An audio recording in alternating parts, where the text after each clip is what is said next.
At Christmas, I was working a double shift in the ER. My mom told my son I abandoned him for strangers. When I listened from the hallway, I heard her say, "She's not fit to be your mother." I broke down. My silence would shatter their image of me.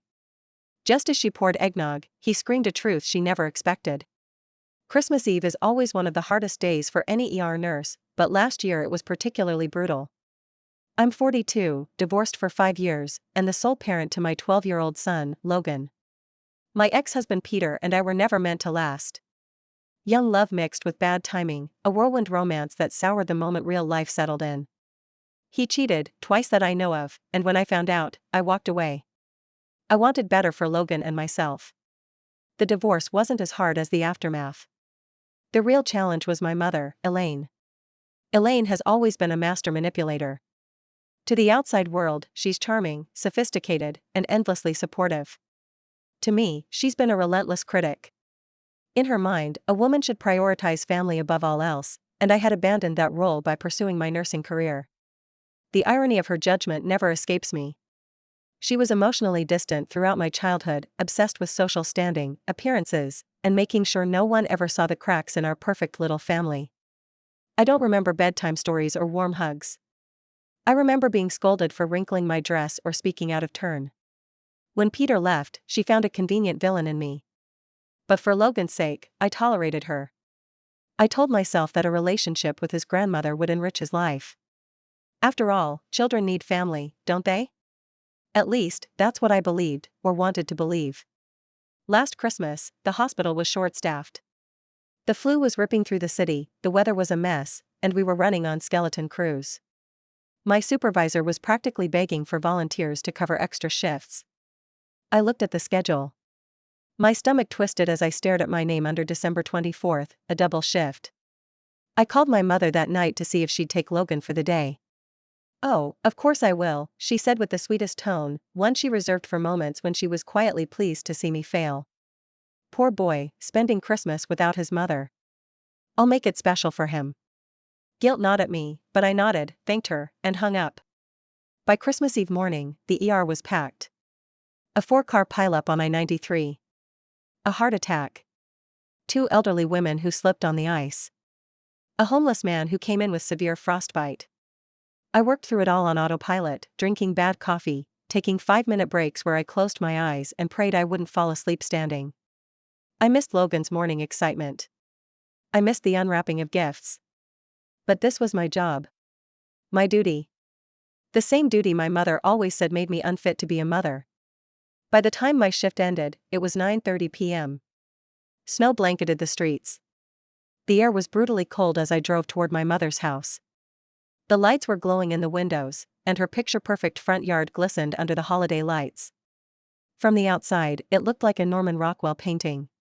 I parked the car and stood outside for a moment, steeling myself. I told myself this would just be a quick pickup. Smile, small talk, grab Logan, leave. But as I approached the front door, I heard voices from inside. I don't know what made me stop. Call it exhaustion, intuition, or something more primal. I paused, my hand on the doorknob, and listened. "I know you're disappointed, Logan, and you should be," my mother was saying, her voice low but clear. "Your mother left you today. On Christmas. For strangers. Strangers who mean nothing to her." My chest tightened. My hand shook on the doorknob. "I thought you said she was helping people, Grandma," Logan said softly. Elaine gave a sigh, one I knew too well, that dramatic, performative sigh she used when preparing to deliver a hard truth. "She claims she's helping people, darling. But a real mother helps her own child first. She puts her child above everything else. Instead, she chose her job. Over and over again. That's not what a good mother does." There was silence. My heart was pounding so loud I feared they might hear it. "She's not fit to be your mother, Logan," she finished, her voice now hard and cold. I bit my lip to keep from crying. I had always known she resented me. But this was different. She wasn't just criticizing me anymore, she was actively trying to turn my son against me. She was planting seeds of resentment in him, seeds that could grow into something poisonous. I almost burst in right then, but something told me to wait. I needed to hear how Logan responded. But I love Mom, Logan said quietly. She always comes back. She works so we can have our home. She helps sick people. Isn't that important too? My mother's voice softened, taking on a sickly sweet edge. Oh, of course you love her. She's your mother. But love doesn't mean she's doing the right thing. You just don't understand yet, but one day you will. I opened the door then, forcing my face into a calm mask. The warmth of the house hit me immediately. The smell of baked cookies, the hum of Christmas carols, the glittering lights, it all looked so peaceful. So perfectly staged. Mommy. Logan called, his face lighting up. Elaine turned, her expression momentarily frozen as if caught mid-performance. You're here early, she said brightly. My shift ended sooner than expected, I replied, forcing a smile. Surprise. Logan ran to me, wrapping his arms around my waist. I hugged him tightly, inhaling the familiar scent of his hair, my heart breaking and mending all at once. Elaine busied herself in the kitchen, pouring eggnog into 2 crystal glasses. The act was casual, but I could feel the tension rolling off her. Logan pulled back from me slightly and looked up, his eyes darting between us. I could see the conflict in his young face, the struggle between loyalty to me and the seeds my mother had tried to plant. And then, just as Elaine extended a glass toward him, it happened. Grandma, stop lying, he suddenly shouted, his voice cracking with emotion.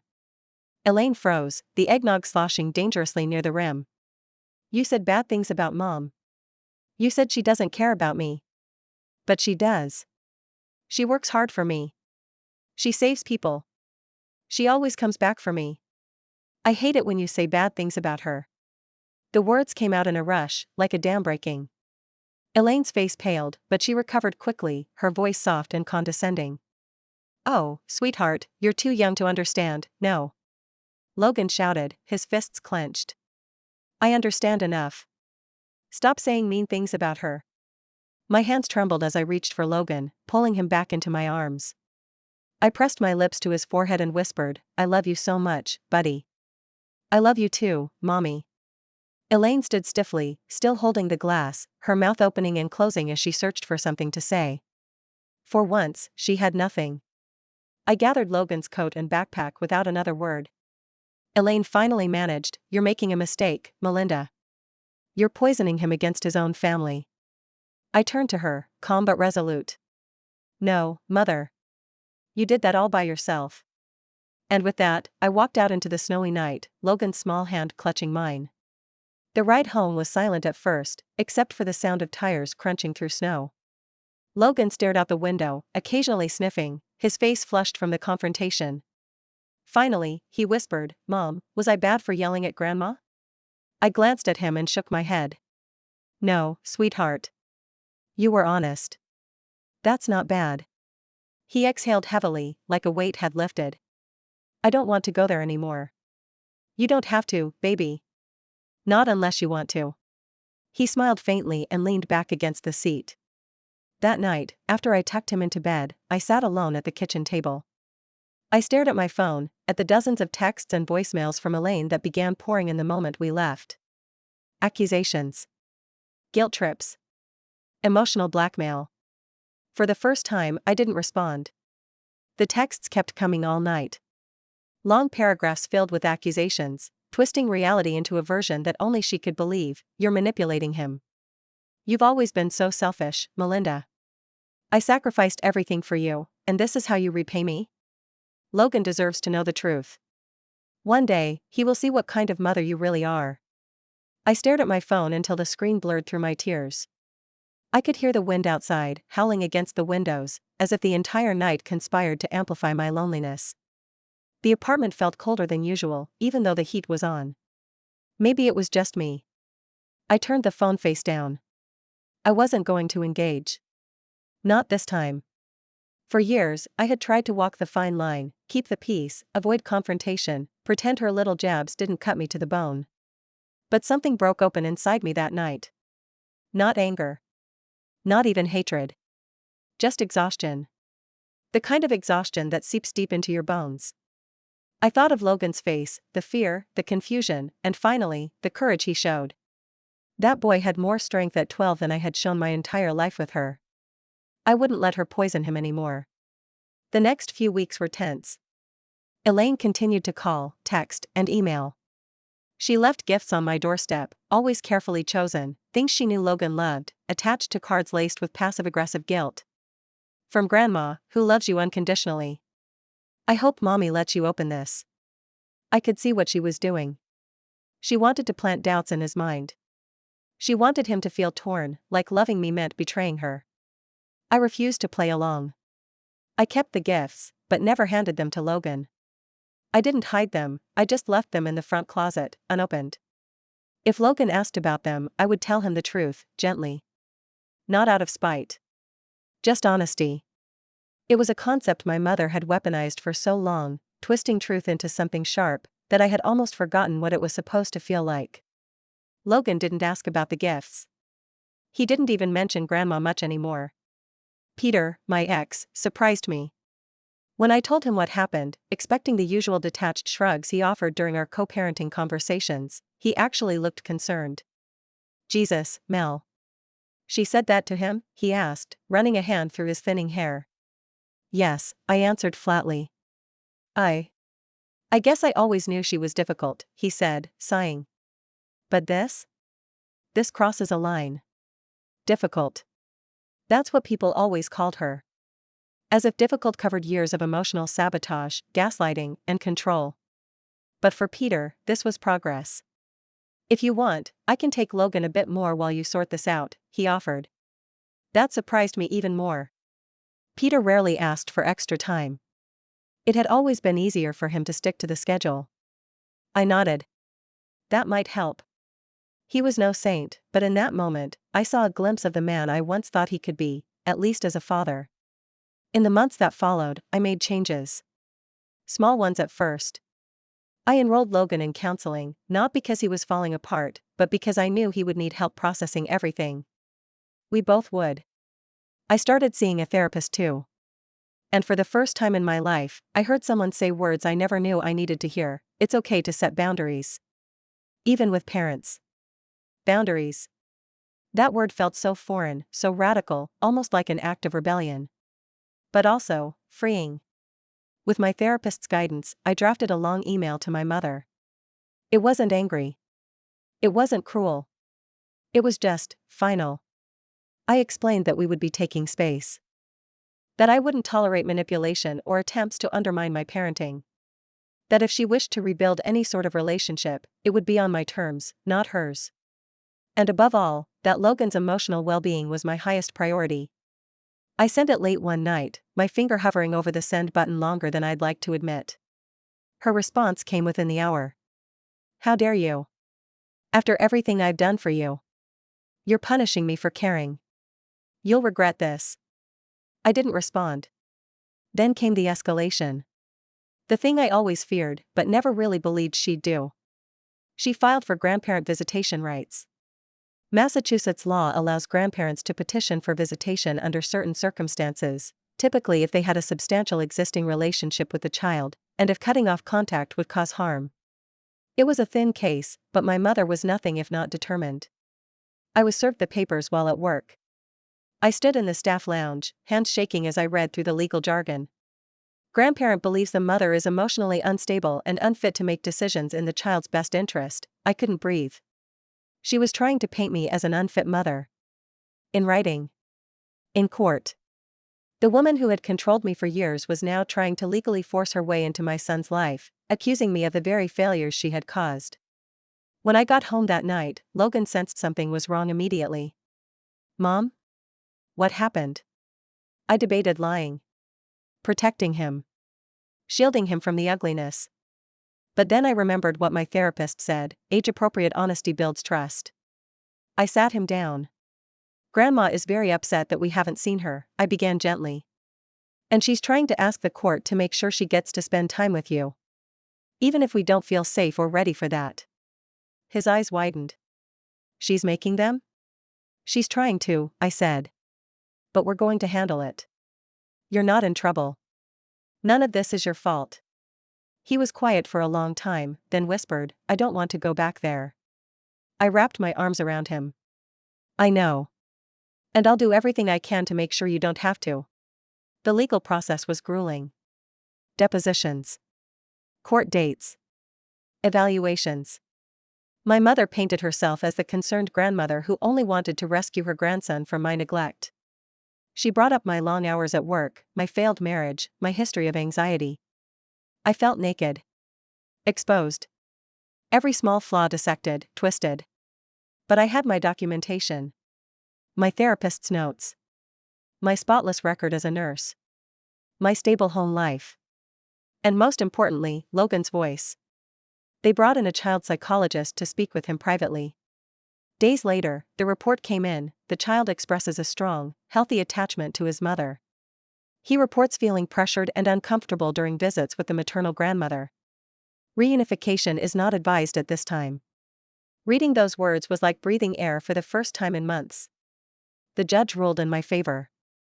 No court-ordered visitation. But it wasn't over. My mother still had one last card to play, and she would play it in a way I never expected. After the ruling, I thought maybe, just maybe, my mother would back off. That the legal defeat would be enough to finally make her see the boundaries I was drawing were real. I underestimated her. If anything, the court's decision only fed her bitterness. She stopped contacting me directly but found other ways to insert herself into our lives. Subtle ways. Insidious ways. It started with people from church.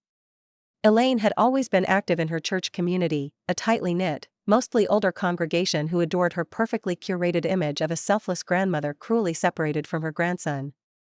The story she fed them was one where I was the villain, the career-obsessed daughter who selfishly cut off her child's loving grandmother for no reason. Soon, mutual acquaintances, people I barely knew, some I hadn't seen since childhood, started reaching out. I heard you and your mother are going through something. Such a shame around the holidays. Your mother misses Logan so much. It's sad, really. You know, family is everything. You should find a way to make peace. They weren't trying to hurt me, but every one of their messages felt like another cut. Quiet little reminders that, even outside the courtroom, Elaine was still fighting her war.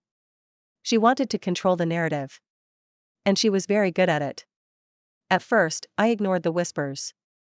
But as the weeks dragged on, her reach became more invasive. One afternoon, Logan came home from school looking anxious. He hesitated before taking his shoes off. "What's wrong, sweetheart?" "Grandma was at my school today." My stomach dropped. "What?" "At pickup. She was waiting by the front gate. She didn't talk to me. But I saw her." I clenched my fists. "Did anyone else see her?" "My teacher came out and told her she wasn't allowed to be there. She left after that." I had warned the school about the custody issue. To their credit, they acted quickly and firmly. But the fact that she would even try to show up at his school, after everything, terrified me. That night, I filed a formal restraining order request. The judge granted it on a temporary basis pending a full hearing. When the papers were served, she finally broke the silence. The phone rang late that evening. I let it go to voicemail, but I sat and listened as her message played out. "You're doing this to punish me. After everything I've done for you. After all, I've given up. You have no idea how ungrateful you sound. And you'll see, Melinda. You'll see what happens when you turn your back on your family."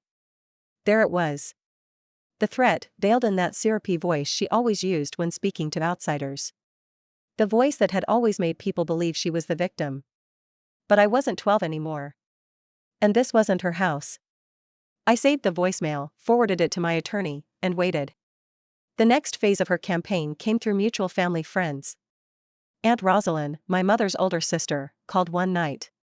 She rarely contacted me outside of holidays. "Melinda, I need to say something, and I hope you'll listen." I sighed. "Okay." "Elaine's not well," Rosalind said carefully. "She's unraveling. She's telling everyone you're keeping Logan from her, that you've brainwashed him. She says you've destroyed your own family. She's saying terrible things, Melinda. To everyone who'll listen." I closed my eyes and rubbed my temples. Of course she is. She's angry because she feels like she's lost control. She always needed to feel like she had power over you. "I know," I said. "But I'm not playing that game anymore. There was a pause on the line. Then, surprisingly, Rosalind said softly, "Good. You shouldn't." I blinked, caught off guard. "You think I'm doing the right thing?" "I know you are. I just wish I had been strong enough to set boundaries with her myself years ago." Rosalind sighed. "She did this to all of us, in different ways. You're the only one who's finally said enough." The weight of her words hit me like a stone. All these years I'd assumed I was the black sheep. The rebellious one. The ungrateful daughter. But maybe, in some strange way, I was breaking a cycle that had hurt more people than I realized. But even as I tried to settle into the calm after the legal battles, the war wasn't over. The next blow came from an unexpected direction: my job. One of my supervisors, Dr. Kellerman, called me into his office on a Tuesday afternoon. "There's been a complaint," he said carefully. "Anonymous, but detailed." My stomach twisted. "About what?" "Your fitness as a mother.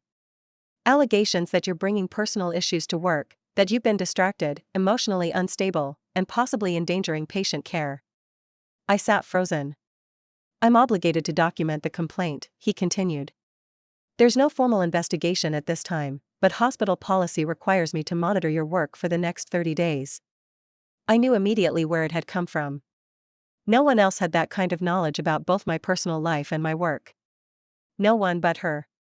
It was another tactic. If she couldn't destroy my relationship with Logan, she would try to destroy my livelihood. I kept my voice calm. "You can monitor whatever you need to, Dr. Kellerman. My work speaks for itself." He nodded. "I've never had any concerns about your performance, Melinda. Let's hope this blows over."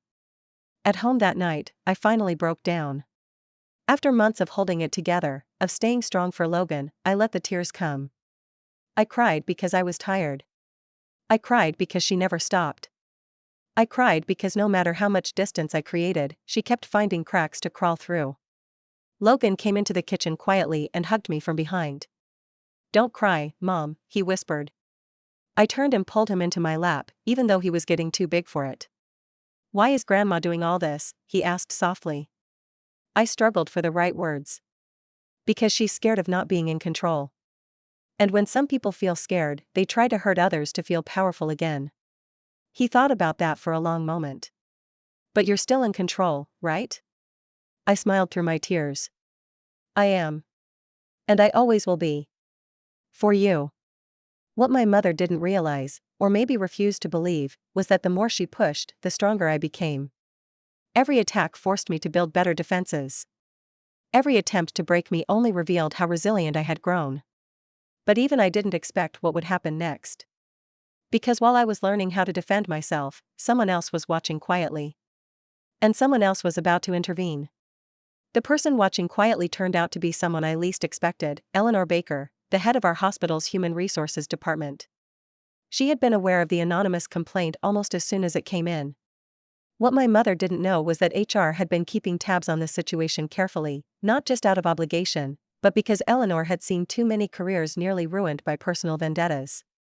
One day, about 3 weeks after the anonymous complaint, Eleanor asked me to step into her office. She gestured for me to sit. Her voice was calm, but I could tell there was an edge of quiet resolve behind her words. "Melinda, we've completed our internal review." I held my breath. "There's no evidence to support any of the claims. Your work remains exemplary, your patient reviews are spotless, and your colleagues unanimously vouched for your professionalism." A weight lifted off my chest. "Thank you," I whispered. Eleanor leaned forward slightly. "Melinda, I want to tell you something, not as HR, but as a fellow woman who's seen enough of these dynamics. This kind of harassment, even when it's personal, crosses into professional misconduct when it threatens your livelihood. And while this anonymous complaint can't legally be traced without a subpoena, the pattern is concerning." She paused. "You may want to consider your options. Because sometimes, fighting back is the only way to stop people like this." That night, her words rattled around my head.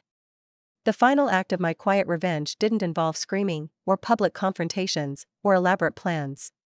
It involved something far more powerful: exposure. The one thing my mother feared more than anything was losing control over her carefully constructed public image. Her greatest weapon had always been her reputation, that saintly, long-suffering grandmother who sacrificed so much for her selfish daughter. So I decided to take away that weapon. First, I gathered everything: the court documents from the failed grandparent visitation lawsuit, the voicemail recordings where she threatened me, the restraining order she forced me to file, the documentation from the hospital regarding the false professional complaints, the therapist's written observations, and most powerfully, Logan's own words from the child psychologist's report. I didn't share them with the public right away. I didn't need to. I shared them with her people. One by one, I reached out to the people in her church community, the family friends, the women from her book club. The same people who had quietly judged me, whispered behind my back, assumed I was the problem because that's what she had told them. I wasn't vindictive in my approach. I was simply factual. I sent polite, carefully worded emails and letters. I know there's been a lot of misunderstanding. Since I value transparency, I wanted to share the actual legal documentation and professional reports regarding the situation with my mother. It's important that you hear directly from me, rather than rumors. I attached copies of the evidence. I let the facts speak for themselves. At first, there was silence. But then, the phone call started. Not from my mother. From them. One by one, members of her carefully curated circle began to reach out. Melinda. I had no idea. I'm so sorry I judged you. She never told us the full story. I can't believe she went that far. Some even admitted that this wasn't the first time they had seen her behavior veer into controlling or manipulative territory. The final blow came at a church committee meeting, where my mother had long held an unofficial position of influence. Eleanor's quiet warning had encouraged me to file a formal complaint through the church's leadership board, including every piece of evidence. When confronted by the church elders, people she deeply respected and whose approval she craved, Elaine tried to spin her usual tale of martyrdom. But this time, they had the full truth in front of them. And the witnesses she had so carefully groomed? They didn't defend her. They distanced themselves. The board privately requested she take an indefinite leave from her leadership roles to reflect and seek counseling for personal matters. That was their polite way of stripping her of the power she had wielded for years. Her social standing, her most prized possession, evaporated almost overnight. After that, the harassment stopped. There were no more anonymous complaints. No more manipulative gifts left on the doorstep. No more whisper campaigns through family and friends. She retreated into her house, humiliated, nursing her pride in silence. And I didn't need to gloat. I didn't need to see her beg. My revenge was watching her lose the thing she cared about most: control over how people saw her. Logan never had to see any of it. He went on with his therapy, thriving in school, growing more confident and secure every day. His bond with me grew stronger. The damage she had tried to do to us, to him, didn't stick. If anything, it backfired. Months later, Rosalind called again. She's not the same, you know, she said softly. Losing the church, it broke her. I simply said, she broke herself. There was no hatred left in my voice. Just the truth. This Christmas, Logan and I sat in our cozy apartment, with no interruptions, no manipulation, no guilt. Just peace. Real peace. We decorated a modest tree. Ate pizza in our pajamas again. Laughed at stupid holiday movies. And as I watched my son, happy and safe, I knew that my quiet, patient revenge had been worth every exhausting, terrifying moment. Because sometimes, the most satisfying revenge isn't about destroying someone. It's about making sure they can never hurt you again.